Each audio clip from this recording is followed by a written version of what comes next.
Ciao a tutti, benvenuti o bentornati qui su Black and White. Finalmente si ritorna su YouTube. Nei mesi scorsi ho dovuto per forza evitare di fare video perché avevo tantissimo lavoro da fare. Questo perché ho iniziato a fare le coaching, quindi significa che accompagno delle persone in un percorso creativo che decidono di fare con me e se volete altre informazioni vi lascio il link qua sotto. Ma da adesso si ritorna e ci sarà una piccola modifica perché comunque non riuscirò a farlo ogni settimana il video, ma lo farò ogni 2 settimane. Nel tutorial di oggi andremo a vedere come realizzare questo pendente che nel frattempo sto anche indossando. È un pendente in argento e onice nera, il cabochon di onice è tondo da 12 mm, i fili utilizzati come ti dicevo sono in argento 9,25. Ti consiglio di tenere gli stessi diametri che andremo a utilizzare in questo tutorial se utilizzerai ottone o rame. Nel caso del rame, essendo più morbido, la struttura sarà un pochino meno solida, però aumentare il diametro su una struttura così piccola vuol dire che significa che la struttura diventa più grossa e quindi si va un po' a modificare l'estetica. Quindi valuta se aumentare anche con il rame oppure mantenere un millimetro di diametro. Come lavorazione, ti dico la verità, non è estremamente complessa, i passaggi sono pochi, però devono essere estremamente precisi. Quindi che significa questo? Che se è la prima volta che vuoi incastonare la pietra, ti straconsiglio di non iniziare con questo tutorial, ma magari prendine altri che trovi nella playlist delle incastonature. Questo perché la precisione viene quando si ha molta padronanza delle pinze, perché in questo caso ci saranno molto d'aiuto, e del metallo che si va a lavorare. Quindi soprattutto se vuoi fare questa cosa in argento ti consiglio di farla prima in rame, come ho fatto io, poi procedere con la lavorazione con il filo d'argento, così in modo da evitare lo spreco di un materiale molto costoso. Detto questo, spero che il tutorial ti piaccia e che possa davvero esserti d'aiuto. Ti invito a iscriverti al canale se ancora non l'hai fatto, così non ti perderai i prossimi nuovi tutorial. Ah, importante, se ancora non mi segui su Instagram, qui trovi il mio account black.and.wire. Io ti aspetto lì e intanto andiamo a vedere il tutorial. Per realizzare questo nostro pendente abbiamo bisogno della pietra, che in questo caso è da 12 mm di diametro tonda, del filo da 1 mm di diametro, in questo caso utilizzo l'argento 925 e il filo sempre argento 925 da 0,4. Pinze piane, pinze tonde e tronchesi, anche se alla fine mi aiuterò anche con loro, che sono sempre pinze piane ma sono più ampie. 1 centimetro e un pennarello indelebile per prendere le misure e anche un supporto con un diametro di circa 8 mm perché utilizzo una pietra più grande, quindi deve essere un supporto più piccolo rispetto al diametro della pietra. Bene, adesso siamo pronti per iniziare. Inizio prendendo il mio filo da 15 cm e vado a segnarmi alcuni punti. Da una delle due estremità mi segno 3 cm e mezzo e poi mi segno 6 mm.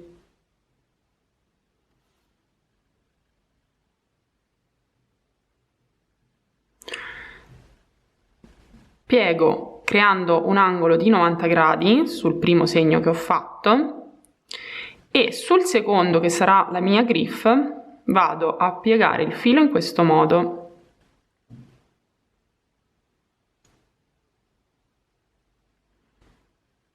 Piego il filo in questo modo e poi con le pinze piane, mi raccomando, devono essere lisce, non zigrinate, altrimenti roviniamo il filo. E di nuovo piego anche questo per farlo tornare verso l'alto. Però il filo deve essere ben teso, altrimenti non si prendono bene neanche le misure. Quindi mi segno 5 mm e di nuovo 6 mm. Come faccio a conoscere queste misure? Perché ovviamente cambiano in base alla pietra che andiamo a incastonare, come cambia anche il filo che utilizziamo. Io semplicemente ho preso il diametro del cerchio che andrò a mettere dietro alla pietra, che sarà più piccolo della circonferenza della pietra, quindi l'ho fatto con il rame, l'ho fatto un pochino più piccolo, ho disteso il filo e quindi sapevo che la circonferenza nel mio caso era di 3 cm. Ho suddiviso quei 3 cm di modo da avere 4 punti equidistanti che erano le mie griffe, che saranno le mie griffe, e a quel punto non mi resta che calcolare la lunghezza di queste griffe. Come faccio a calcolarla? Semplicemente prendo la mia pietra e vedo quanto è alta e all'incirca qui deve finire la mia griffe, quindi mi prendo tutta questa distanza e sono circa 6 mm. Dico qui perché è l'inizio, anzi un pochino dopo l'inizio della curvatura della mia pietra, quindi sono certa che se blocco la pietra fino a lì di sicuro sarà ferma. Riprendo il mio filo e anche qui vado a creare la mia seconda griffe.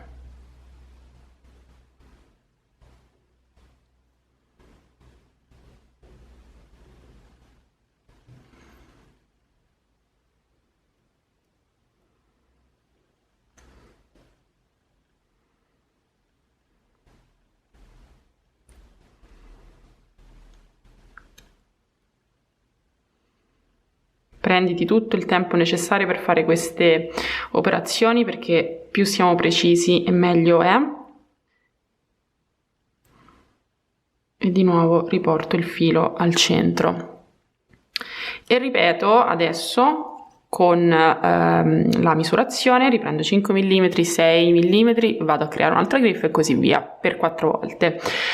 Io preferisco prendere le misure di volta in volta, quindi non le prendo tutte subito, per il semplice fatto che basta un decimo di millimetro spostato, e con le pinze non possiamo essere estremamente precisi in questo modo, che sballa tutto quanto. Quindi per questo io preferisco prendere le misure di volta in volta, ma ovviamente questo sta a te, quindi se preferisci invece fare in un altro modo va benissimo. Adesso prendo il mio filo sottile da 0,4 mm, lasciando circa 10 cm, vado a iniziare gli avvolgimenti, che saranno molto semplici perché vado a fare degli avvolgimenti singoli, tutti stretti. Allora, all'inizio ne faccio solo 4 perché poi questo spazio mi servirà successivamente, e poi vado a sistemare questo filo anche attorno alle griffe facendo 2 avvolgimenti, 1, 2, e passando poi qua sul retro per riprendere gli avvolgimenti sulla base.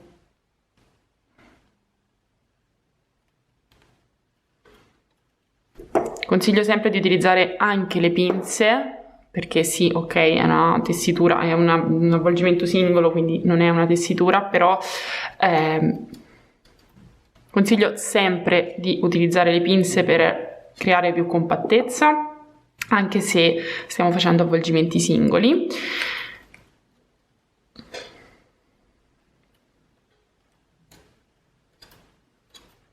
Ogni volta che arrivo alla griffe vado con i miei due avvolgimenti. Anche qui utilizzo le pinze, sto tirando molto bene il filo e, cosa importante, non l'ho tagliato dalla bobina.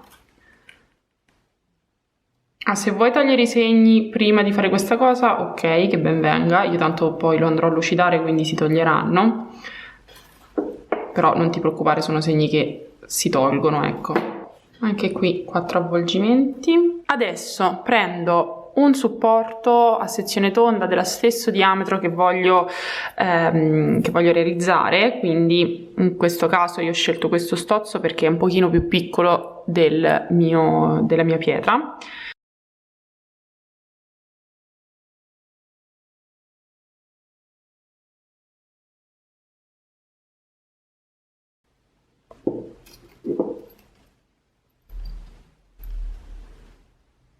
E poi vado a dare la forma a questa struttura. La cosa difficile è cercare di ricreare tra questi due fili, che adesso andremo a lavorare, la stessa distanza che c'è tra una griffa e l'altra.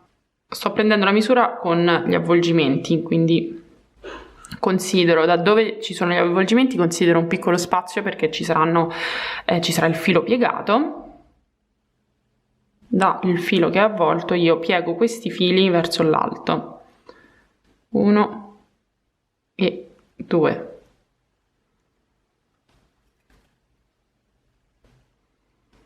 piego ancora un pochino, ok. Allora questo filo lo devo lasciare lungo, quindi non lo tagliare in questo momento. Adesso con questo che ancora non abbiamo tagliato vado a fare degli avvolgimenti su entrambi questi fili, sempre molto stretti, quindi io sto tirando il filo mentre lo avvolgo.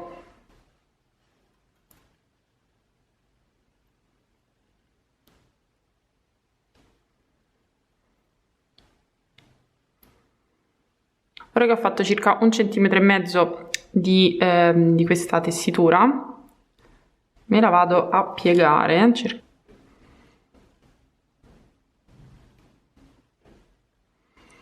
mi vado ad aprire queste due alette in questo modo, perché tanto il filo adesso non ci serve più. Questo filo che ancora è attaccato lo vado a mettere dalla parte del filo che non corrisponde a questo filo d'inizio, quindi qui c'è il filo d'inizio a destra, qui andrò a mettere a sinistra l'altro filo. Una volta che ho piegato bene la mia maglia vado a tagliare questo filo a circa 10 cm anche qui, e ora mi vado a legare tramite questo filo che ho appena tagliato questa parte qui alla base.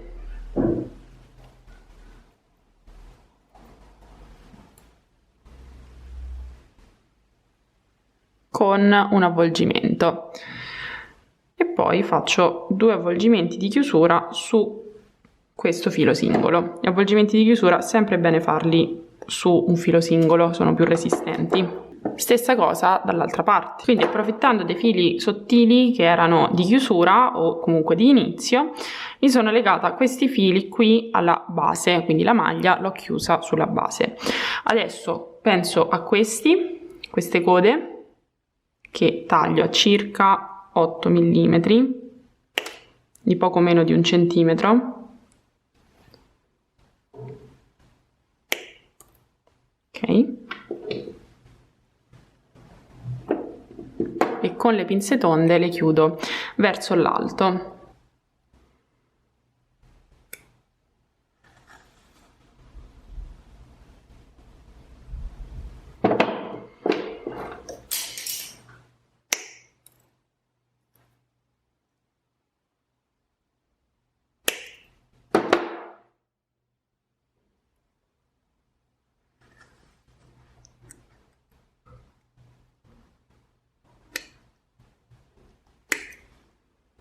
E ora me le piego in questo modo verso di me, e questa è la situazione che abbiamo creato. Adesso andiamo a incastonare. Prima di andare a inserire la pietra vado a piegare questi fili, quindi me li piego prima tutti verso l'alto,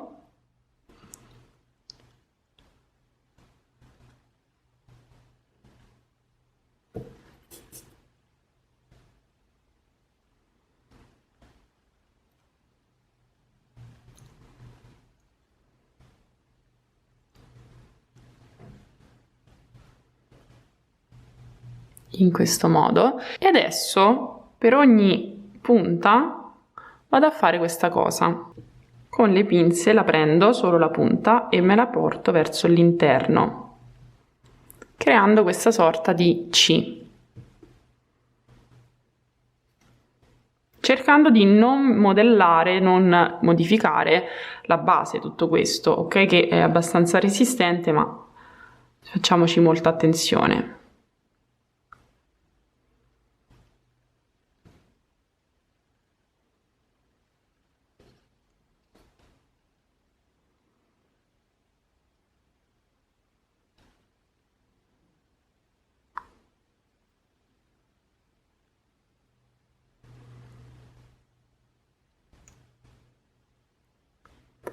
Io queste le piego prima perché mi trovo molto più comoda a piegarle adesso piuttosto che dopo, quando già c'è la pietra. Dopo, quando c'è la pietra, ovviamente andiamo a stringere il tutto, ma non queste puntine in questo modo.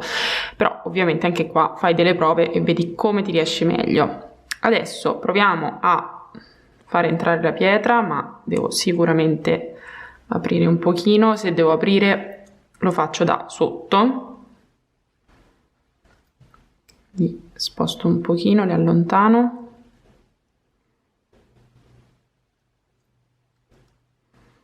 Quello che vado a fare adesso è questo, quindi con le pinze, mi raccomando, piane e senza zigrinature, vado a stringere quello che ho appena modificato sulla mia pietra.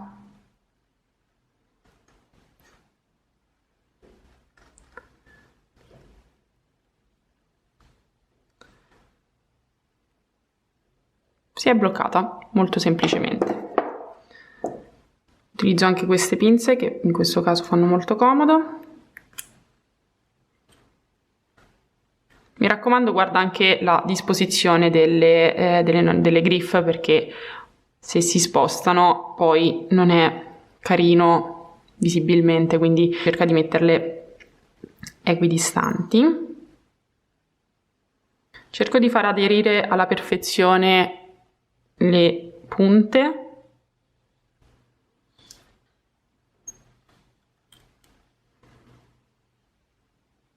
Quindi stringo anche in questo modo. Attenzione, alla pietra è già bloccata, quindi è andata molto bene. Se non dovesse essere bloccata, continua a stringere. Queste alette io le spingo sempre un po' qui, perché non mi piace che si vedano.